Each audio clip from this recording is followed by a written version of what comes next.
Hello friends and welcome दोस्तों। विशेष ज्ञान के वीडियो सेशन में आपका स्वागत है। दोस्तों मैं आपके समक्ष उपस्थित हूं एक नए वीडियो में नए कंसेप्ट के साथ जो कि पब्लिक स्पीकिंग स्किल से रिलेटेड है।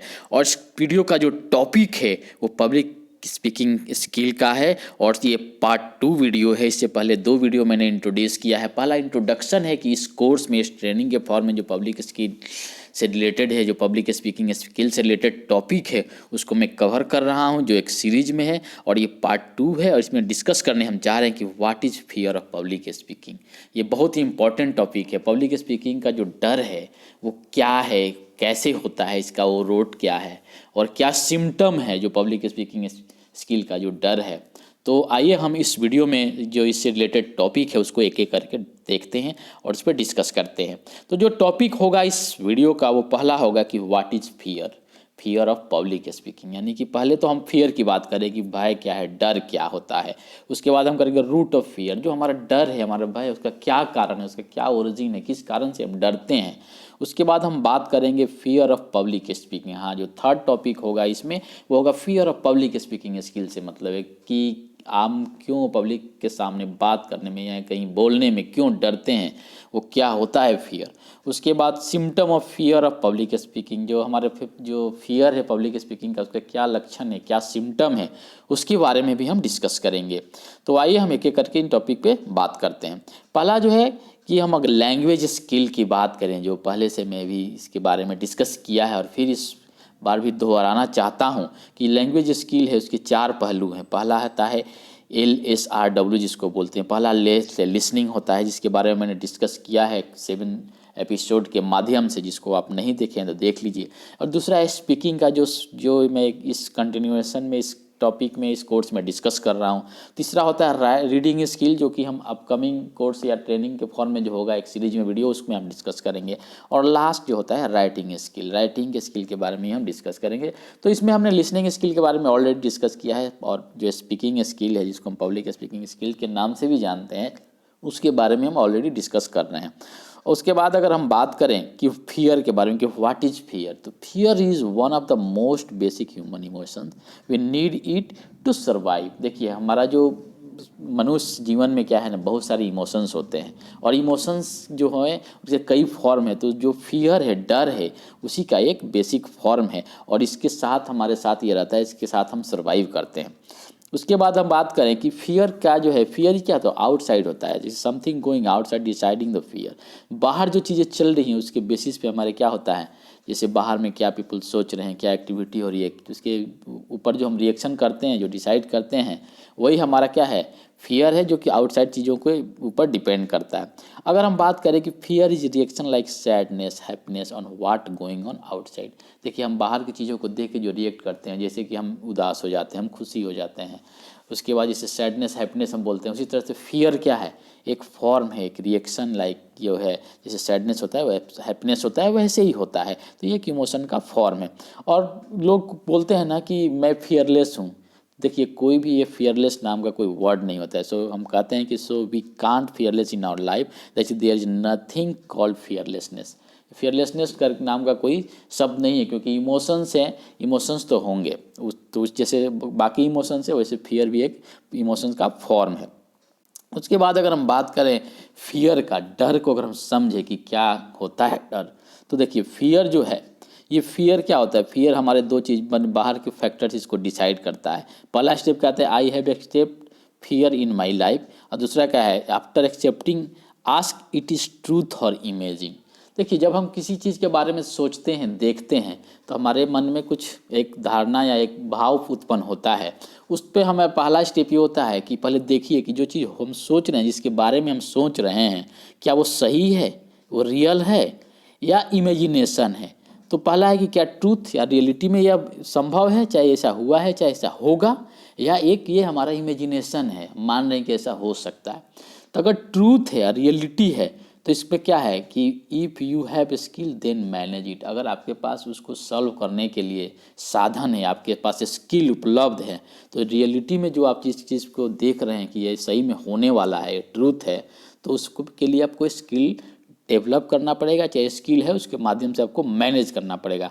और no skill then learn skill to manage it. अगर आपके पास स्किल नहीं है, आपके पास साधन नहीं है, लग रहा है कि नहीं इसको मैं अभी तुरंत में इसको कम ख़त्म नहीं कर सकता हूँ, इससे नहीं बच सकता हूँ, तो आप उससे रिलेटेड स्किल को डेवलप कीजिए और उसको मैनेज कीजिए। उसके बाद करते हैं हम इमेजिनेशन का। देखिए इमेजिनेशन है, मान लिए कि ऐसा होगा, लोग जनरली यही सोचते हैं कि अगर ऐसा हुआ तो फ्यूचर मेरे ऐसा हो सकता है, तो ये एक इमेजिनेशन है। अब इसके बारे में आप भी सोच सकते हैं कि जो इमेजिनेशन है इसके 3 कैटेगरी हो सकता है। ये कंपल्सरी हो सकता है या इमिनेंट जिसको बोलते हैं, या पॉसिबल है इसका संभावनाएं होने का, और तीसरा होता है नॉट पॉसिबल। तो जब नॉट पॉसिबल है तो उसको तो छोड़ दीजिए, किक आउट कीजिए उसको, कि जब होने वाला संभव ही नहीं है तो उससे कोई मतलब नहीं, उसके बारे में सोचने से आपको कोई फ़ायदा होने वाला नहीं है।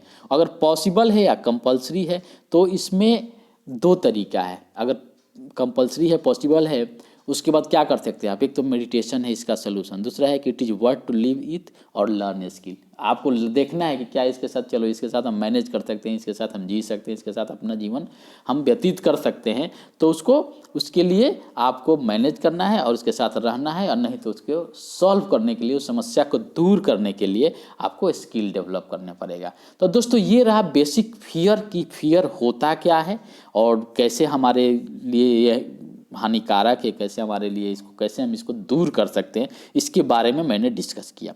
उसके बाद हम बोल सकते हैं कि ओनली वन टे overcome fear is learn skill. देखिए एक ही सोल्यूशन इसका, कि फियर करने से कोई मतलब नहीं है, तो होगा ही। कोई चीज़ आपको सामने अगर रिएक्ट करता है तो उस पर सोचिएगा, डर तो होना एक स्वाभाविक है, स्वाभाविक बोलते हैं कि स्वाभाविक है, और ये ऑल इमोशंस की तरह भी ऐसी भी है, फियर भी एक इमोशन का फॉर्म है।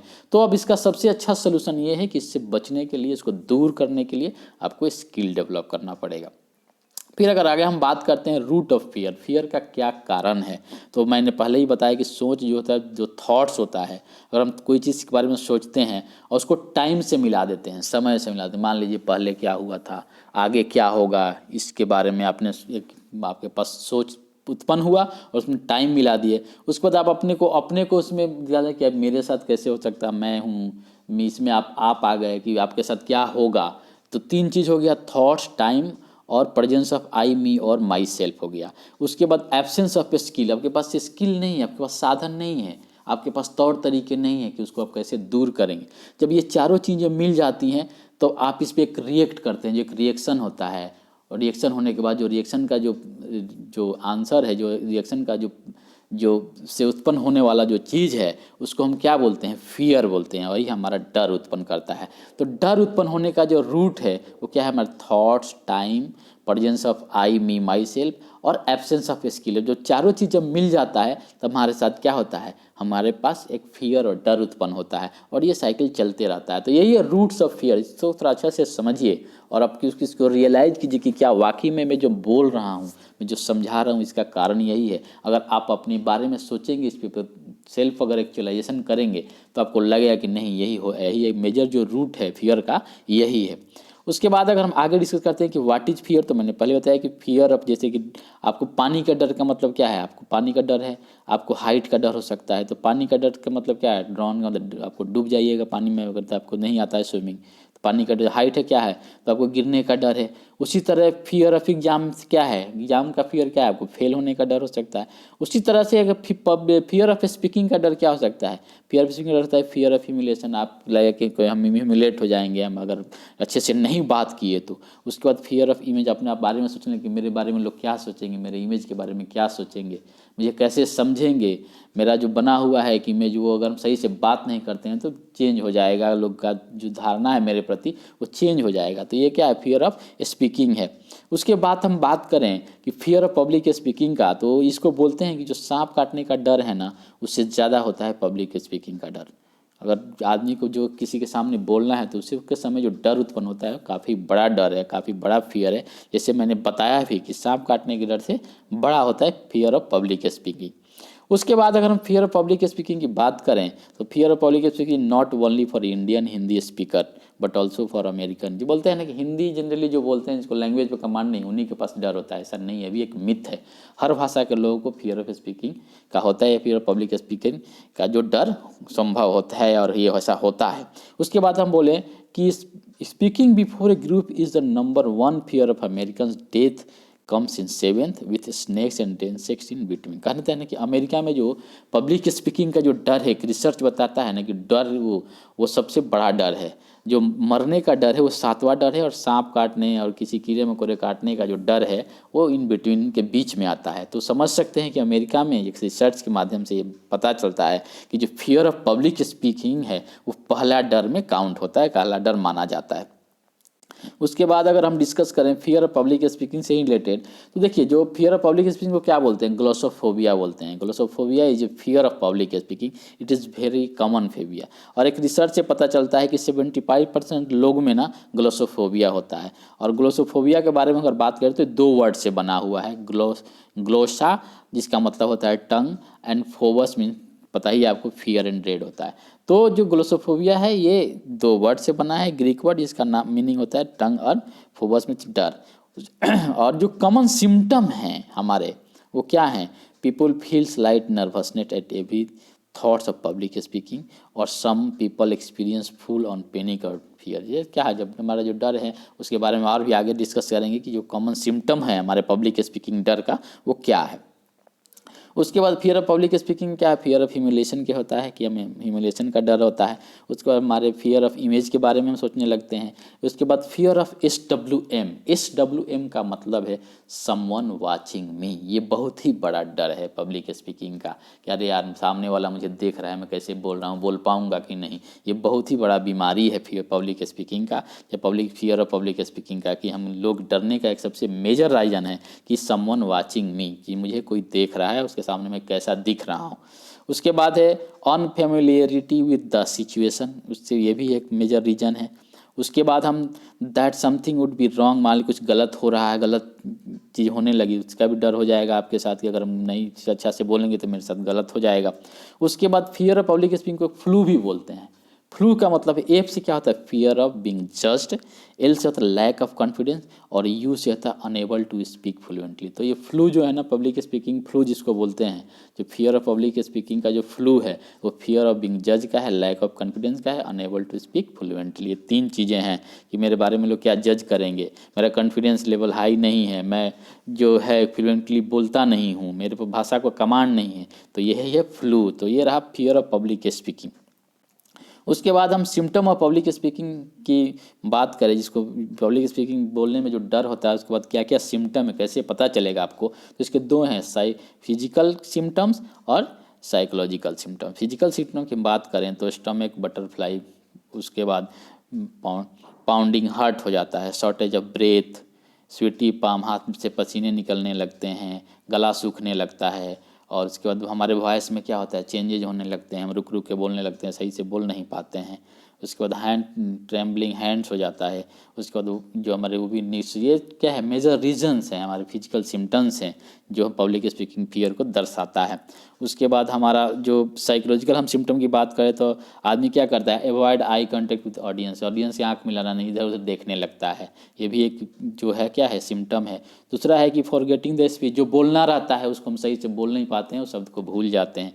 उसके बाद हमारे gazing at the floor and ceiling, हम इधर उधर देखने लगते हैं, ज़मीन पे कभी छत में, इधर हम आई कांटेक्ट हटाकर इधर उधर देखने लगते हैं। ये सब क्या है, ये हमारा साइकोलॉजिकल से सिम्टम है पब्लिक स्पीकिंग फियर का। उसके बाद हम आज को वीडियो को समराइज करें दोस्तों, तो ये हमारा पब्लिक स्पीकिंग से पार्ट 2 का वीडियो है, जिसमें मैंने डिस्कस किया कि व्हाट इज़ फियर, डर क्या होता है, और रूट ऑफ फियर, डर के क्या कारण हैं, किस लिए हम डरते हैं। उसके बाद हमने फियर ऑफ पब्लिक स्पीकिंग के बारे में बताया कि फियर पब्लिक स्पीकिंग का क्या मतलब होता है और ये कितना बड़ा डर है। अमेरिका में इसको नंबर 1 पे रखा गया है। यहाँ इंडिया में बोला जाता है कि जो सांप काटने का डर है उससे ज़्यादा डर होता है क्या, पब्लिक स्पीकिंग का। तो और उसके बाद मैंने ये बताया कि जो ग्लोसोफोबिया है क्या है, 75% लोगों में ग्लोसोफोबिया होता है। तो ये सब टॉपिक इसमें मैंने डिस्कस किया, और मैं आशा करता हूँ कि जो हमारा पब्लिक स्पीकिंग से रिलेटेड जो ये एपिसोड में जो वीडियोज़ हैं, जो बेसिक चीज़ों को मैं डिस्कस कर रहा हूँ, जो सिम्टम्स हैं, जो कुछ लक्षण हैं, क्या हमें करना चाहिए, क्या हमें नहीं करना चाहिए, ये आपके कहीं ना कहीं सक्सेस में ज़रूर किसी न किसी फॉर्म में मदद करेगा। और आपको हेल्प तभी करेगा जब आप इसको अपने लाइफ में एक्चुअल में अप्लाई कीजिएगा, प्रैक्टिस कीजिएगा, इस पर अमल कीजिएगा, इस पर काम कीजिएगा, केवल देखने से और पढ़ने से नहीं होगा, इस पर आपको प्रैक्टिस करने की ज़रूरत है, इसको इम्प्लीमेंट करने की ज़रूरत है। तो दोस्तों हम मिलते हैं फिर नेक्स्ट वीडियो में, जो पब्लिक स्पीकिंग स्किल से होगा पार्ट 3। तब तक आप दोस्तों जो भी वीडियोज़ हैं उनको देखिए और अपने कंसेप्ट को क्लियर कीजिए, शेयर कीजिए, और कोई डाउट है, कोई सजेशन है तो फील फ्री होकर आप उसको दे सकते हैं, उस पर भी हम काम करेंगे, उसको रिप्लाई करेंगे। फिर थैंक यू दोस्तों, और मैं आशा करता हूं कि आपका आने वाला जो समय है वो आपके लिए बहुत ही महत्वपूर्ण होगा और आपके लिए लाभदायक हो गया।